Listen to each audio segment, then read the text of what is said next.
What's going on, everybody? Welcome to the Trophy Chasers Podcast, episode 17. My name is Fliptriq, joined here with DMC123. How's it Hello. going? Hey, doing well, man. Glad to be here. Finally got some new games coming out. I got some amazing titles. It's been a good week. It's been dry for a while, but we're coming out with some very, very good stuff to play. So I have some brand new backlog that I'm very happy to have, right? The Transistor, which you've been pushing hard, which I'm in love with, having only played 30 minutes of it. Drakengard, and then right around the corner is Watchdog. Yep. Transistor should not be in your backlog, by the way. It won't be. I'm going to finish it. I'm going to finish it this weekend. But continue, man. I'm cutting you off. All I want to do is say thank you, Flip. You pushed on Transistor so hard, so long, and I played it this morning before I went to work. I said, let me see. Flip's telling me to play this game and how awesome it is, and I throw it in, and I'm mesmerized. And I thought, and you suggested, and I almost took you up on it. Hey, won't you call in off to work today? And I thought to myself, hey, I might just do that because this game is so awesome, and I didn't, But go ahead, Flip. I digress. Yeah. So, Transistor came out today. We'll talk about that a little bit. We've got a very small amount of news to talk about. Then we'll talk about what we played, do all the trophy stats, and then I'd like to take just probably like a 30-minute segment, do like an indie game spotlight. Anyway, start off with a little bit of Transistor. I don't want to get into too much because I don't want to spoil anything for anybody. This game is this is a perfect game. There's nothing wrong. There's nothing bad you can say about this. I've enjoyed every minute of it, and I don't want it to stop. I thought it was funny. Bastion was my favorite 360 game that I ever played. Out of all of the 360 games, Bastion is my favorite. So I was happy to see Supergiant make the jump from the 360 to the PS4 with me. They're over here. They're following me. I'm appreciating it. I saw just a short trailer at E3 last year for Transistor. It was on the PlayStation Network. There's an indie spotlight that they were doing where they showed various trailers. I think Contrast was on there, Transistor was on there. Just like a small 10-second clip. And I saw the developer and I saw the art style, and I knew this was going to be a great game. And I've been saying this has been my most anticipated game of the year. Been saying that for a long time, and everyone has said, Flip, that's a little indie game. Why are you so excited about it? Watch Dogs is coming out. We've got all this Last of Us PS4 ports and next gen hype, and you're sitting here getting excited about an indie game. And then the reviews started coming out. 10s out of 10s, 9 out of 10s, all over the place. Everybody loves this game. Yeah. And I would like to just take a second to say I told you so. Sometimes I know what I'm talking about. You deserve it, man, and you need to take a second to do that. I think the one indie game that I fell in love with, primarily because it reminded me of Ico, it was Realm. Very beautiful game, and but you kept on driving home Transistor, and it was just a thing to me. Right? It was that thing that Flip was on, and just full disclosure here, Flip's sending me texts yesterday and this morning, incredibly in the AM, of how I should hurry up and play Transistor.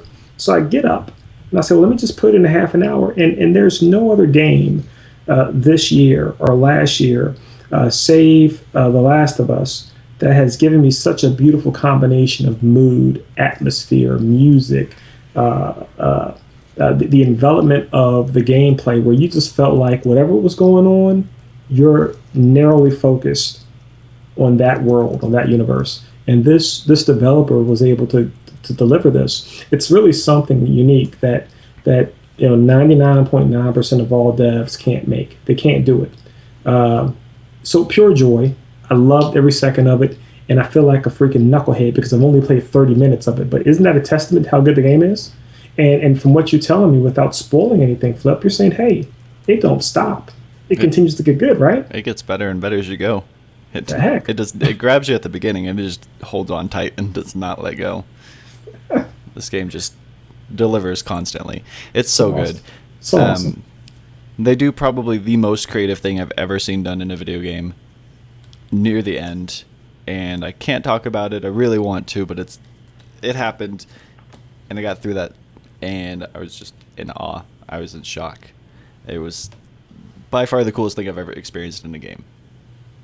And you'll probably understand what I'm talking about once you get to that point. But it's very cool. This developer knows what they're doing. They know how to make a game. They know how to make a game as like a medium of art, rather than just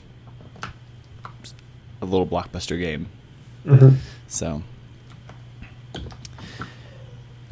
we got the trophy list that came out on Monday. Just want to take a quick second to go through that.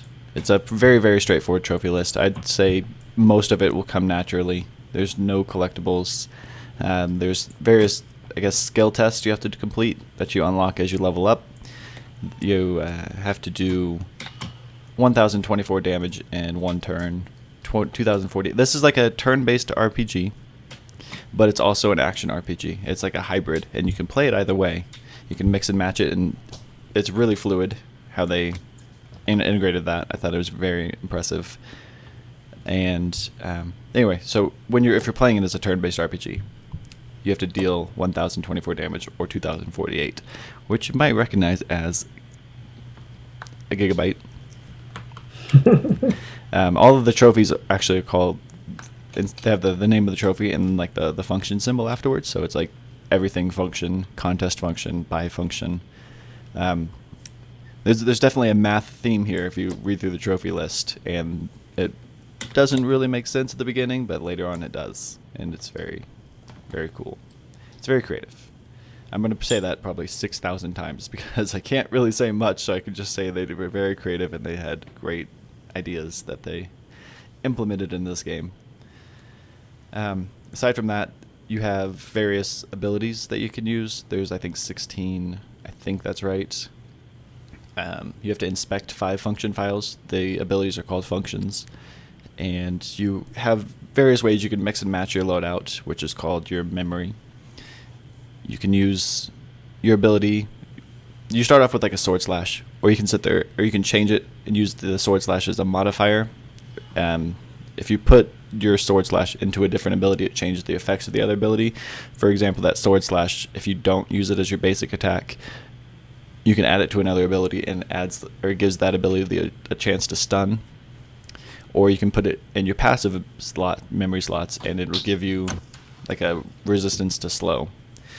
And all of the abilities, all 16 abilities, can be mixed and matched and combined in pretty unique ways. The more you experiment with this game, I think the more you'll like it. But they really want you to sit there and experiment, because in order to inspect these complete function files, the functions, each of these abilities are people who came in contact with that sword. But that's just a spoiler, man. It's not a spoiler. They tell you that at the I beginning. didn't know that. Flip. Well, I didn't know that, man. If you press triangle on the ability, it brings up the function file, and you can just read about it.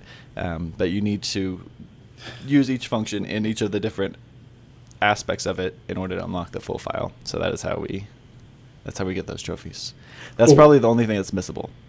Well, let me just say this: that one of the things that you outlined. That's in the description of the game, so that is not a spoiler. That's in the description technically of the game. Not a spoiler. Okay, well, it's a spoiler to me because I didn't discover it. But let me just say this too: I'm very, very pleased to hear that what I lock in to my upgrades, my functions, are not permanent. And essentially, I have the ability to kind of go back and mix and match it. So it encourages experimentation, which is wonderful. Man, I'm very much looking forward to this game, man. Yeah, and thank you, Flip.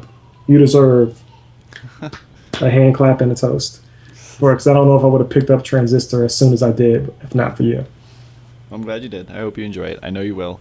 I'm very curious. Like I said, this is a spoiler cast worthy game. There's so much to talk about here, so much I want to discuss, so many things I want to give like a detailed opinion about. So we'll probably end up doing a spoiler cast sometime in the week as soon as we're all finished with the game. So looking forward to doing that, and then I'll talk to this in more detail, and I will get yelled at for saying something that's in the description of the game. But yeah, definitely play that. If you're on the fence about it, if you're thinking about playing it, don't read anything. Don't read reviews. Don't watch any videos. Just go grab the game. It's very good. If you like Bastion, you'll fall in love with this game very, very early on. See lots of influences that came from Bastion, as far as the narration and the art style, the score, everything. It definitely feels like the same developer made this game. Yeah, it shows throughout the entire thing. Awesome. So, and when you start the game, you know very, very, very little. You don't know who you are. You don't know why you can't talk. You don't understand what's going on.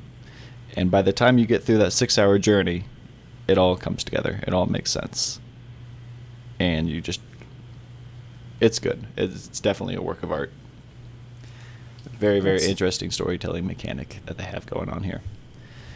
Anyway, enough about Transistor. I love this game. I could talk about it for days. It's very good, but I don't want to spoil too much of it, and I feel like if we kept going, we'd end up spoiling things. It's going to happen. So, jump into the news. We don't have a whole lot. It's just 3 small little stories. It'll take 3 seconds to get through. Child of Light's coming to Vita in July, so if you want to hold off your Child of Light, you can play it on your Vita, then you can play it on the go. Very, very good game. Also, another fantastic indie game that came out by Ubisoft Montreal last month. I Very, agree. very good. Damn the reviewers who gave it below an 8, by the way. Very good. Well, it's not for everybody. It's a pretty slow-paced, turn-based RPG. I could see people being turned off by that. It doesn't mean that it deserves a 7. I think it does, because everything it's supposed to do. Here we go. I see all these people who... a review is just your opinion. It's not like a general consensus. There's no... I don't know. A lot of people look at review scores and think that a game should be expected to get a certain number. And I feel... We've had this conversation so many times, but I feel like someone needs to give their honest opinion of the game. Yes. I agree, but that opinion is always codified by how they feel, i.e., here's my thing, and I always go back to this analogy. I'm not a WWE fan, right? Never have been. So I am not qualified, I think, to say that game sucks because it's not my forte. I think some folks were legitimately off-put by the slowness of the game, but that was part of the actual introduction of the game. I mean, that's part of the design, the development of the game. It's part of the presentation of the game. And I thought that it was rather flippant for folks to bash the game the way they did for elements that actually was integral to what the game tried to present. And I thought I did it well. But I agree with you. Yep. Their opinions, I just prefer to have a structured review system so that everything's approached the same way and we don't penalize games because folks got bird poop on their hat that morning. Right? Opinions are like moods, and we shouldn't be impacted by them. I wish everyone would just be able to be more honest with the reviews and not get paid out to give games certain scores. Because if everyone would just be honest, I agree. Keep their personality, showcase that in the review, you'd be able to find a certain person who reviews games that likes the same kind of stuff you do, and you'd be able to just focus on that person as a reviewer, and you'd know what you're getting yourself into, which is what I tried to do in my reviews. And I see you're a trusted guy, right? We're off on a tangent here. I think the people who follow you, Flip, who've played games that you played, who agree with your score, know without a shadow of a doubt, because you are actually a gamer. You play games. They can absolutely, without question, trust you in everything that you judge, right? Because they get you as a character. So they bought into Flip. I do believe though that some sites have been they are incentivized, can I say, to give certain scores and to not give certain scores, and that's the shame in review systems, because it actually impacts developers and programmers in the industry that work really hard to produce something, only to have it poo-pooed on, and there's always going to be hundreds of people that not get the game because of somebody's sorry score for it. But anyway, I think Child of Light is pretty awesome. I agree. I liked it a lot. Much better than Bound by Flame. That one deserves the lower score. Anyway, Tarsier Studios, I think that's how you pronounce it. Tarsier, something like that. The creators of Little Big Planet Vita announced a new game today called Hunger. All I've seen is a screenshot. I know it's coming to PS4. It'll come sometime this summer. That's all I know. Little Big Planet Vita was actually really good. They used the Vita in a very unique way. So I'm very curious. That's my favorite thing about the PS4, by the way, is the controller. When developers like Infamous, you turn the controller on the side, did the spray paint, you had the light bar. I think the light bar is my favorite part of it, seeing what people do with it, how it got more prominent based on what morality you were and what level of morality you were. It got more prominent. Yeah. You know what? And I didn't think that I would enjoy the touchpad as much as I do. Yeah. You know, and the fact that you can also push the button, fantastic functionality there. Yeah. Yep. So I'm very curious to see what they'll end up doing with the PS4 controller. Probably very amazing things based on how they use the Vita. Anyway, the last piece of news is Helldivers. It looks like a procedurally generated twin-stick shooter, I think is what it is. It's coming to PS3, PS4, and Vita this summer. And that's it. That's the news. So we're done. We got through that section. It's the news. I'll add this, guys, for all my Yakuza fans. Oh, that's right. So prepare your pandas to destroy your laptops. Prepare to get slapped by your goldfish. Sega, in an interview in Tokyo, and I'm hoping for translation issues, reaffirmed that Yakuza Ishin and Yakuza 5 is not going to be coming to the West. So we all need to learn Japanese and just import it, and then maybe Yakuza 6 will come to the U.S. because they'll see how well it's received here. And Flip, I will be learning Japanese because I am going to be importing this. There is a Japanese to English walkthrough of the game that a fan already put together that I might just reference to get through 5. But yeah. Okay, that's it. I just had to share that. I'm a huge fan and I'm hurt. So we can continue. New releases for the week. We've got Wolfenstein on the PS3 and PS4. Wolfenstein: The New Order. Very, very good. We'll talk about that in a little bit. Drakengard on the PS3. You said you weren't able to get to it yet? I have it. It's in the wrapper, and if I could stick it inside my belly and play it, I will. But I'll be in the car driving, and it sucks that I'm not going to be able to enjoy this game. I've heard bad things about it, but it looks good. Darn those bad things. I'm going to tell you exactly what it's about on next Thursday on the show. I'm looking forward to it because I was intrigued by it.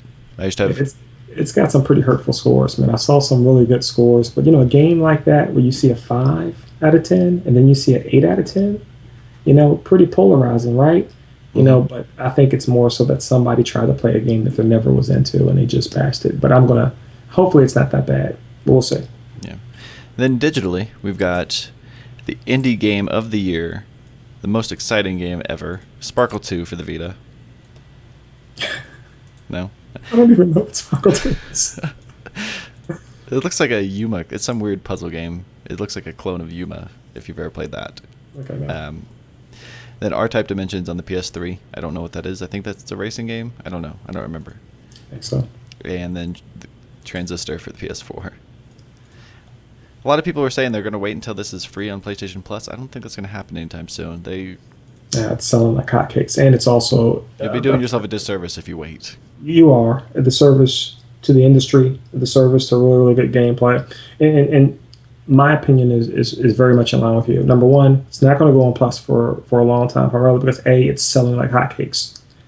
B, it will be critically acclaimed and potentially the game of the year. And if it's a game of the year nominee, you can guarantee that it's not going to be on Plus. If anything, it's going to be discounted by 25% by the time the end of the year closes. So go ahead and enjoy it now for $19.99. It's really, really inexpensive. And be part of the conversation. I said play it now and be part of the conversation. As soon as you finish this game, you're going to want to talk about it. Should hashtag that, man. Be part of the conversation. Play Transistor. All right. But that's it for this week. Next week, we've got the 27th, Watch Dogs. Sly Cooper's collection's coming to Vita. We got some screenshots leaked. I don't think they're leaked. I think they're actually released for The Wolf Among Us Episode 4. So that is probably coming out on the 27th. No confirmed release date. Telltale always likes to sneak up on us like 2 days before the game comes out and say, "Hey, we're coming out." But the screenshot usually signifies it's coming the following week. That's the case. That's the way it's been.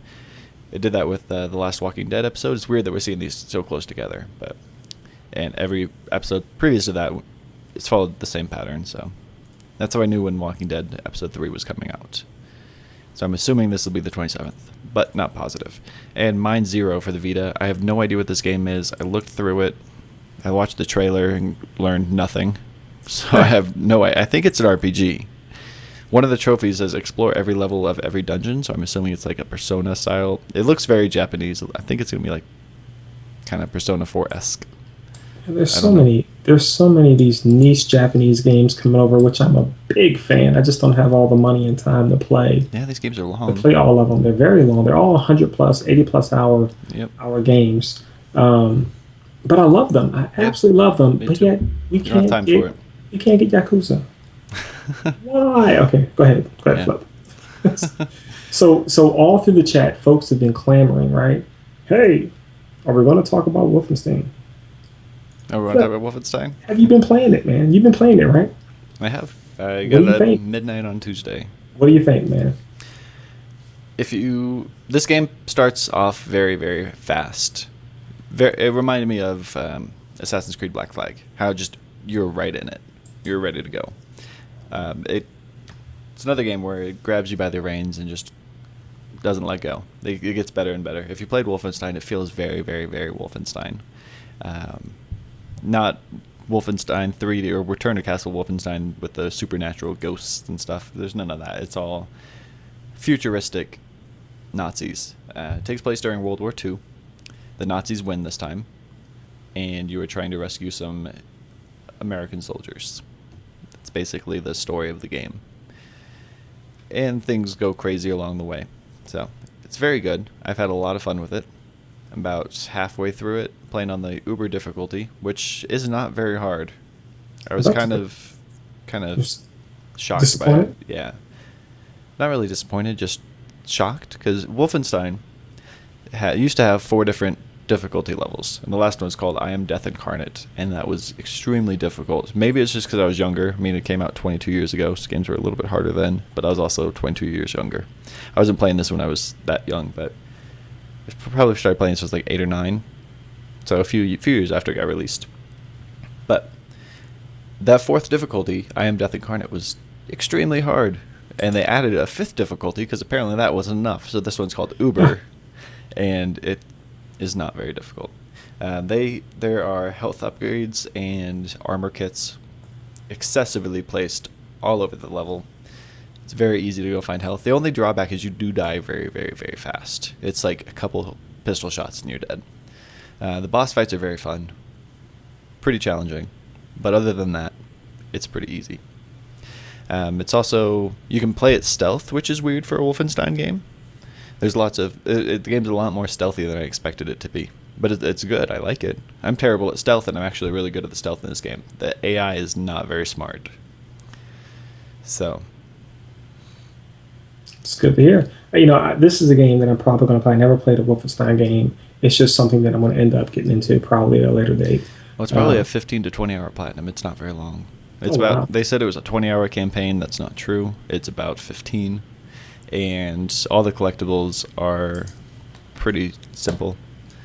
The hardest part will be leveling up your perks, I guess. If you get 5 stealth kills, you get a stealth perk, and just you have various requirements. I think there's 40 of them that you'll unlock as you go.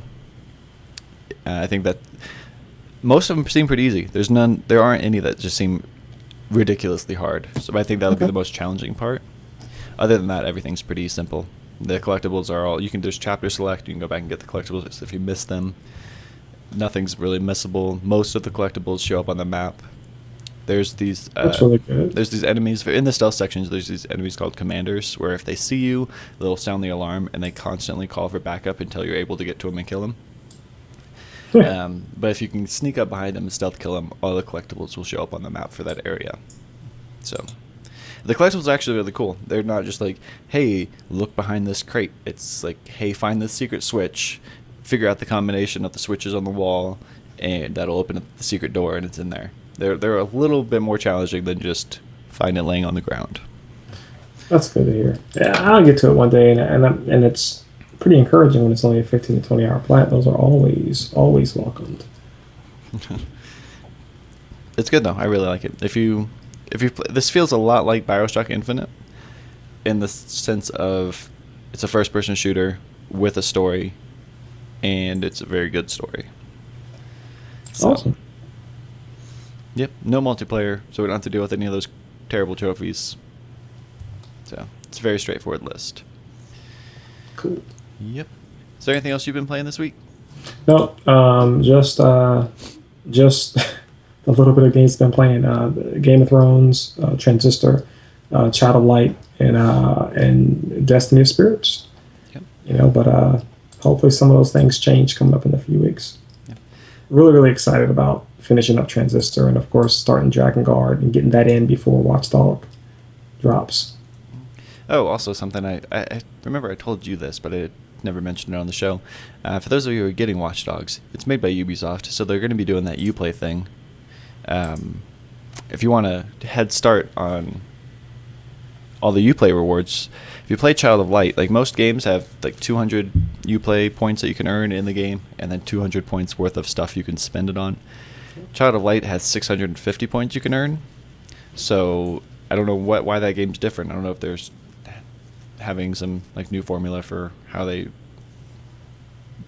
distribute points or whatever.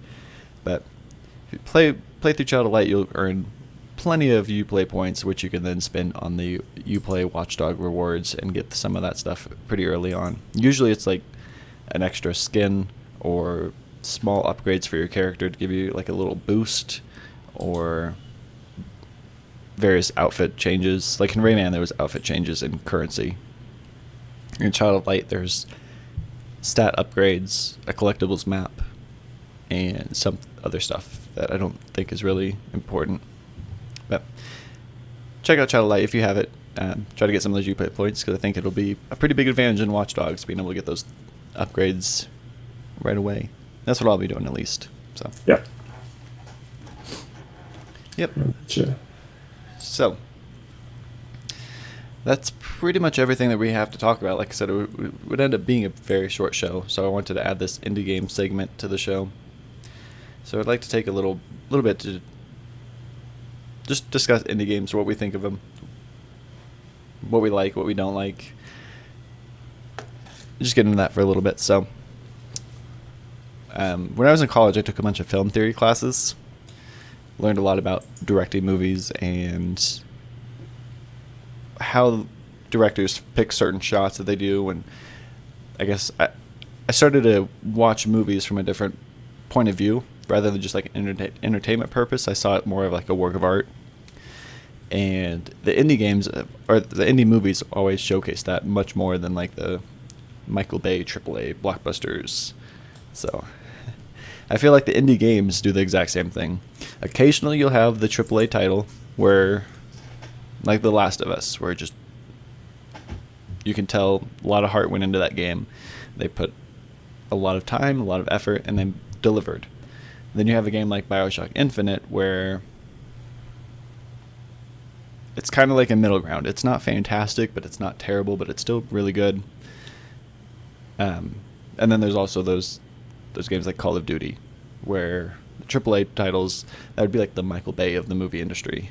Not really too exciting, nothing fantastic. It has its own audience, but it's a AAA title that just gets refurbished every year, basically. The indie games, you could usually see there's a lot more passion with games like Transistor, games like Bastion, games like Child of Light. But what's your favorite games like Journey, The Unfinished Swan? Yep. What's your favorite indie game you've ever played? The if Transistor continues to move the way it's moving, it's going to be that. But right now, the only one that pops in my head, and this is really speaks to what we define as an indie game, is Psychonauts, made by Double Fine. It's a PS2 release game. They are classified as an independent developer because they're not beholden to a studio.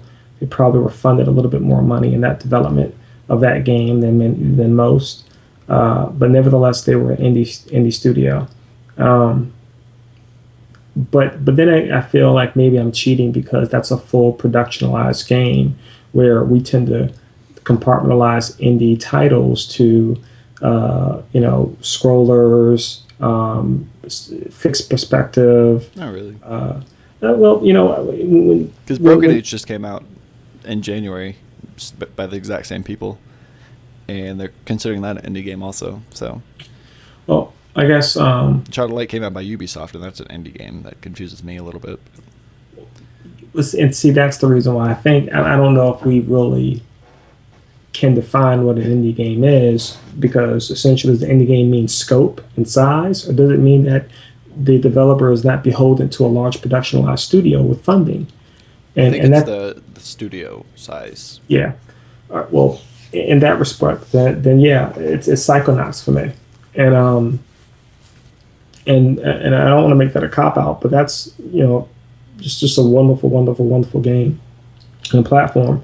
But I so appreciate all of these games, no matter whether it's Resogun, whether it's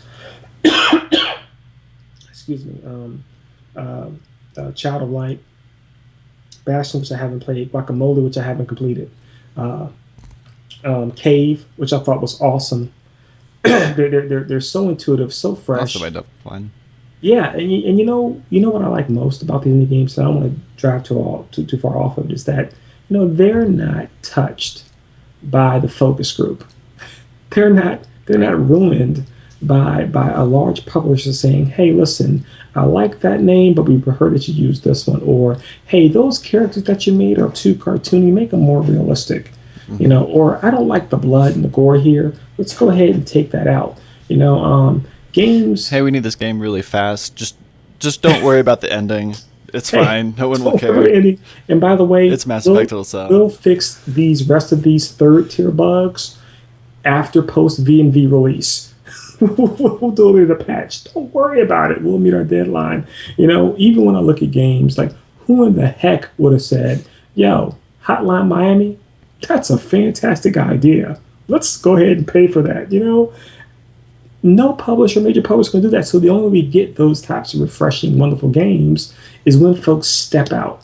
When they get kickstarted, when they do self-funding groups, when they borrow money from their family and take out a loan from a bank, or just freaking, get into a garage and sweat it out, right, until it's done. Probably a crazy analogy. Then we get to experience it, man. So, I probably went too far back when I said what's my favorite indie title. But what a necessity these guys are, and what a joy.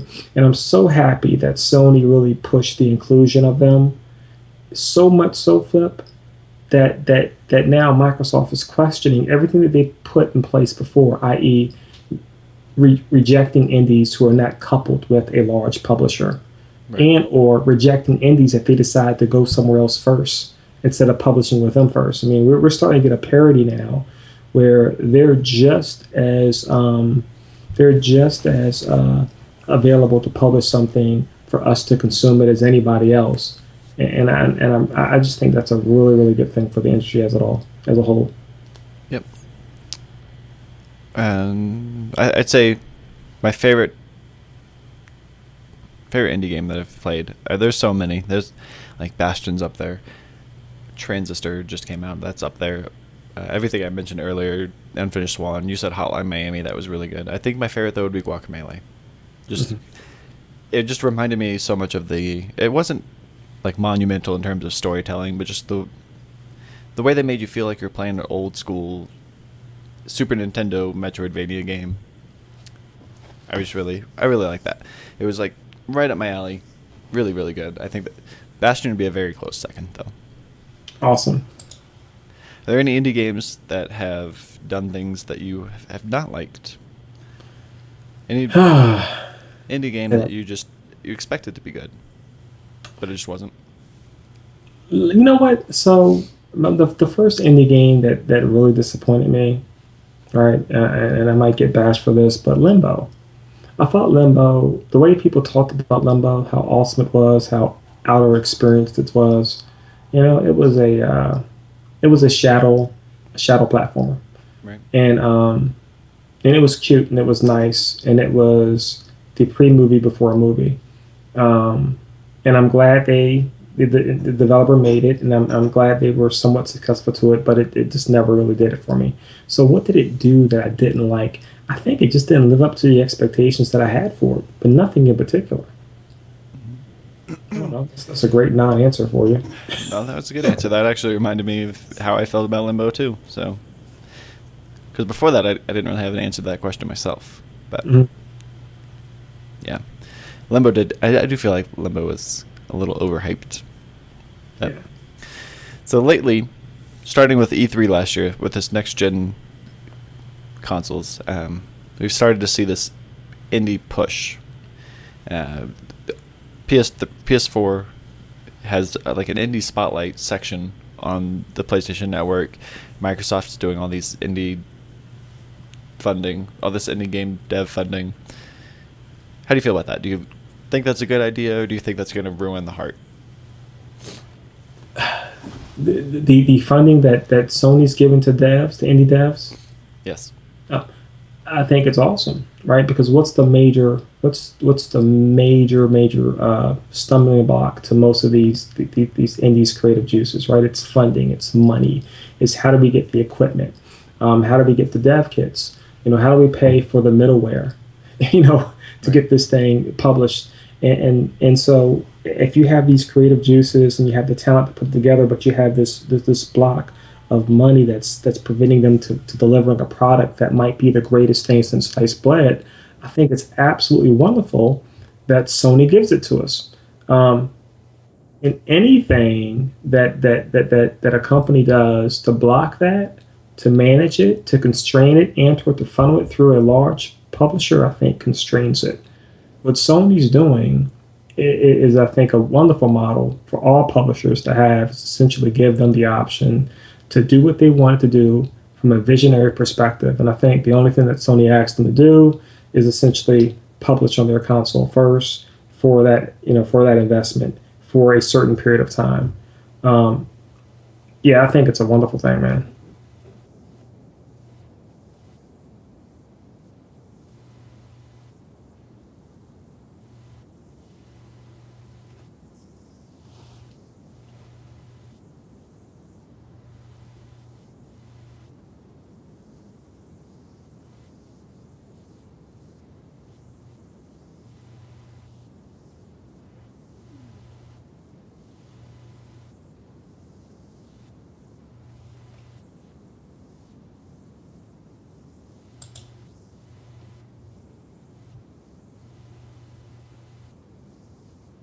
Hmm.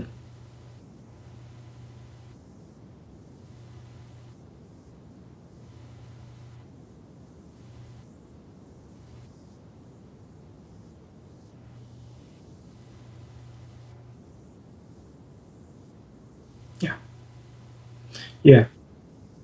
Yeah, one of the things that I think is really, really remarkable. Anytime anybody plays one of these Japanese niche games, one of the things they find out very quick, including NIS games, is that they tend to be very, very minimum, if not zero bugs or glitches associated with them. I mean, their throughput is freaking remarkable from a development cycle. And what we find with Microsoft and Sony, I don't know if Sony so much knows this as Microsoft and large publishers like EA and Ubisoft have in the past, is when they put pressure, they cut corners. We get crappy products, with a great game wrapped around it, right? Um, yeah, I agree with you, Flip. I don't think that's going to happen. One of the things that I think is promising is that with Sunset Overdrive, Microsoft apparently is giving Insomniac the time and the bandwidth to produce something that they should and that they always wanted to, which is one of the major things that Insomniac needed following what happened to them with Overstrike and Fuse. With what? Oh, Well, they okay. It's originally Fuse. came Okay, out. a series right Yeah, now. Got it. Fuse was originally Overstrike. Oh, Remember the art design and the mechanics and how they were going to play, how they presented it. no. They signed with EA, and EA just shoved it through their focus group, and it turned into something else that no one wanted to play. Yeah. Yep, Fuse wasn't that great. I wanted it to be good. The demo was decent, but then the game just wasn't. Everybody wanted that game to be good. It was, but it wasn't Overstrike. I was much more. I do want to still play Overstrike, ironically, but I don't know if we're ever going to get it. All right. Trying to see what other. Yeah. I think that's all I wanted to say about indie games. I felt like I had more. Is there anything You you know want what, to add? man? Hooray for indie games. Hooray for indie games. And from here, we're going to see some fantastic new games with high production value, and they all started from a game like Bastion, and Transistor, and or Hotline Miami. To me, this is the renaissance of great game developers, and I'm really looking forward to it. Yeah. Did you ever play through Journey? Not through completion, no. That was Heard it was pretty a good. wonderful experience, yeah. I think that's been probably the most critically acclaimed indie game out there. All three of their games were pretty good. Flow Yeah. and Flower and Journey. Yeah, I played through all of those multiple times. Yeah, that what is it called? That game company? Yep. That game company. But Coolest name. yep. I know you've got to get on the road, so we'll go ahead and keep this somewhat short. Unless there's anything else you had to add. I did, man. Right. Look forward to finishing up Transistor, so you can talk all you want. Like I said, we'll do a spoiler cast about that later on in the week. But next week we'll be back with our regular show on Thursdays, 6 p.m. Pacific time, 9 o'clock Eastern time. You could always watch the show on YouTube if you miss it live. But if you want to catch it live, it's at twitch.tv/Fliptriq. You can also follow me on Twitter at Fliptriq if you want to know whenever I go live with my live streams or we're about to start the show. And you can follow DMC on Twitter at DMC_123. Mhm. So, thank you all for watching. And you all have a good day. We'll see you next week. Adios, guys.